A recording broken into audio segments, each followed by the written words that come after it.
Well, guys, kind of screwed up a little bit. Yeah, just a itty bitty little bit. Let me tell you how the car went from nice to this. Coming up in this video.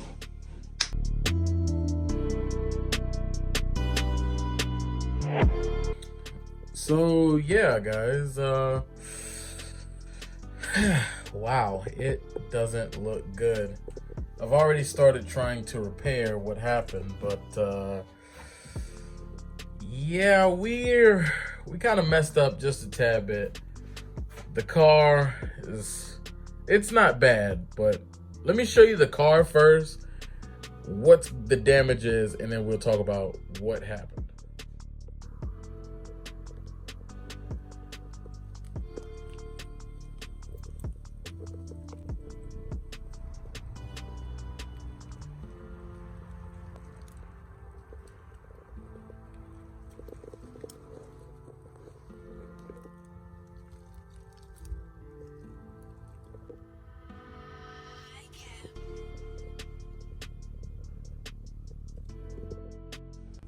So, do you guys remember in the last video, I talked about how I was having some troubles trying to tune the car?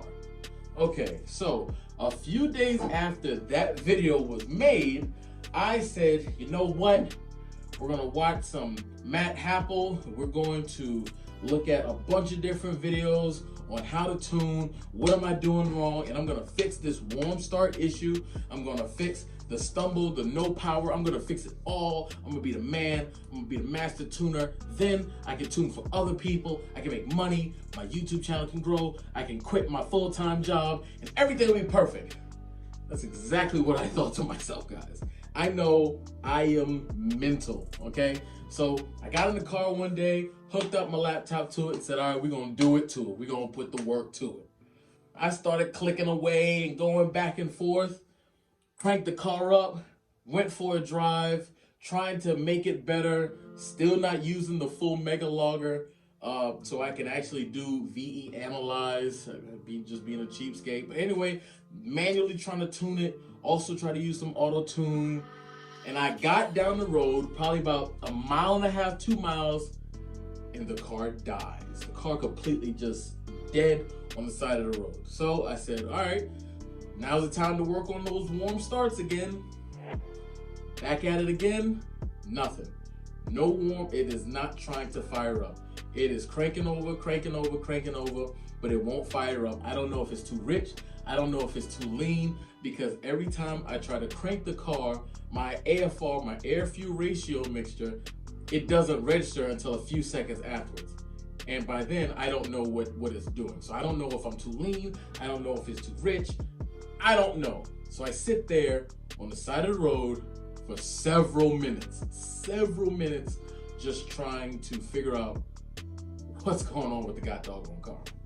So I'm sitting there, right? I'm sitting there getting annoyed, saying, all right, if it doesn't try to fire up in the next few minutes, then I'm just gonna have to get towed back to the house. So I get out, I let it cool down some more, because I know once it drops down under 160 degrees Fahrenheit, it'll fire back up. So I get out, take a couple pictures, look at it from afar, just go, that car looks pretty good. I get back in the car, it fires up. Okay, it fires up, but I'm really low on gas. So I said, okay, there's a gas station like 1.5 miles, 2 miles down the road. I'll get gas, come back, it's fine. I've done it before in this car. I've done it before in every project car. This will be no different. So I go down there, I get gas, and it doesn't fire up for over 2 hours. Mind you guys, it is daylight savings time, okay? It starts to get dark at 4 o'clock or so.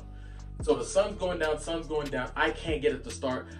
I'll finally get it to, and it cranks up, and I rev it through the moon, and I throw it in first gear, and I hammer it, but I forgot that it's got no power, and it just falls flat on its face. So I go from one pump to the next pump, and it's dead again. So what I say is, okay, you know what? I'll just call somebody. I'll call somebody up. They got a tow strap. They'll come out there. They may have never towed before, but it's only a couple miles down the road. It won't be bad at all. So I call them up. They come on out with their truck in a tow strap, and then we keep moving forward with the debacle of a night. So they show up, right? They show up. They pull their vehicle in front of mine. I hook everything up. I go through how to flat tow a vehicle. You can't move too fast. I'm gonna try and keep the rope tight, but you also can't just smash on it. You'll feel the vehicle jerk. That's when you know everything is tight. Just take your time, don't rush. It'll be okay. But first time towing, so it's axing a lot. Sun's going down, it's almost dark. So, you got all of that that's going on right now. So we start pulling out of the driveway. Everything's good. That initial jerk scares your heart out, but everything's going okay. So we get on down to the light, and the person that was towing me, they floored it. They slammed it. And it pops the chain, but before it pops the rope, it rips my bash bar. It rips my bash bar completely up and out. It was crazy. Of the bash bar into my tire, not allowing the car to move at all. So I'm at a flashing light with nobody around me in this car where the bash bar is jammed into the tire. I can't move. The tire's not punctured, but I can't move anything. It's bolted on. The bash bar is intact except for the mounting plates that it was actually mounted to, that thin sheet metal. And they take off, not even realizing I'm not behind them. And I'm just sitting there dealing with the repercussions. So I'm sitting there in the dark. Oh my God. I get out and I see it just mangled. I didn't even take any pictures because I was like, oh my God. It's so bad right now. So I had to call another friend. They came, they took me to the house. I had to get tools because I had to take the bash bar off, which also meant taking the intercooler piping and all that off in the middle of the road at night.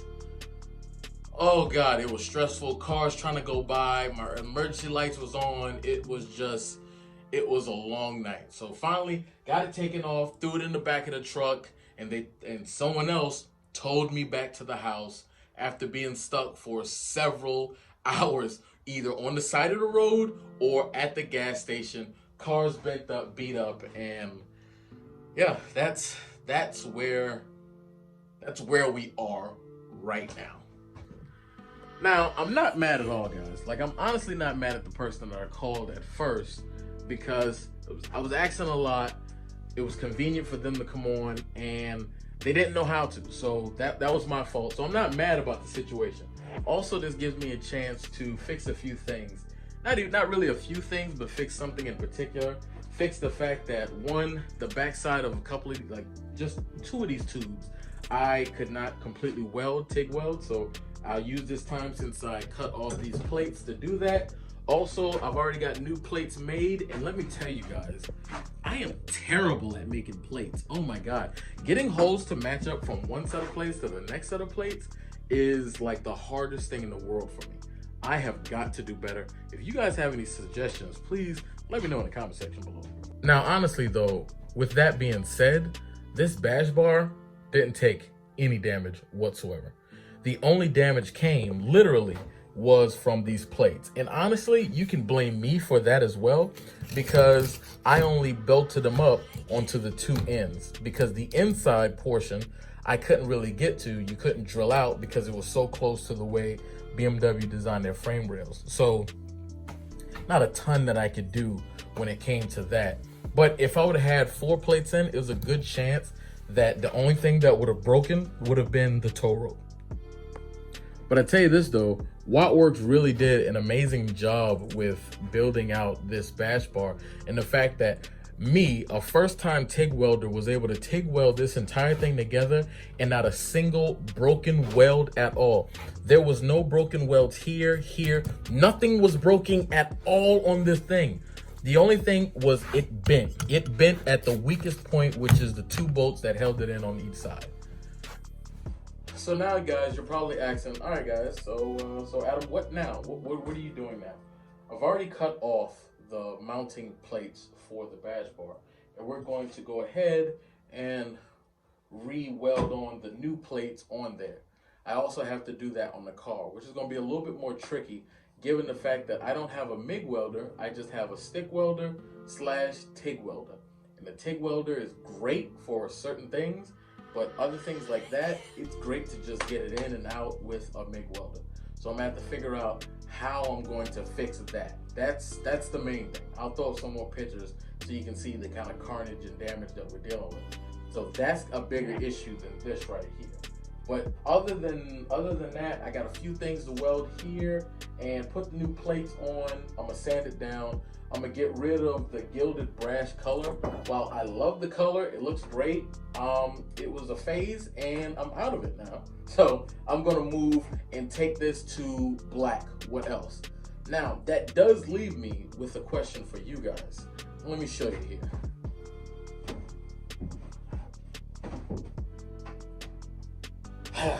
This is the splitter that was on this said badge bar, and I love the splitter, though it's made out of wood and it looks very cheap. So I'm gonna have to build another one if I decide to put this back on. But the issue is, do I want to continue with the big balloon tires and it being lifted and stuff? Because it looks amazing. It looks like a more unrefined Ken Block kind of Cosworth kind of rip-off kind of version. I'm not describing it good, but I like the way it looked. I probably could do some white letters on the tires with the white wheels, the black bash bar, none of this right here with the lights. It'll give it a nice little rally look. I'm feeling that. Or I can be like every other, oh, that hurts my heart. Be like every other BMW and just drop it back down on the 18s, paint those 18s black, and you know, just drive it like that. I don't know. I guess I could do that. I pulled off the plastic that put those wheels, so I'm not sure. Comment section below, guys. Let me know what you guys like. Do you guys like it lifted? Do you guys like it lowered? What do you suggest? It's more work if I lower it down, obviously, but you know, it's whatever. I'm open to suggestions when it comes to that.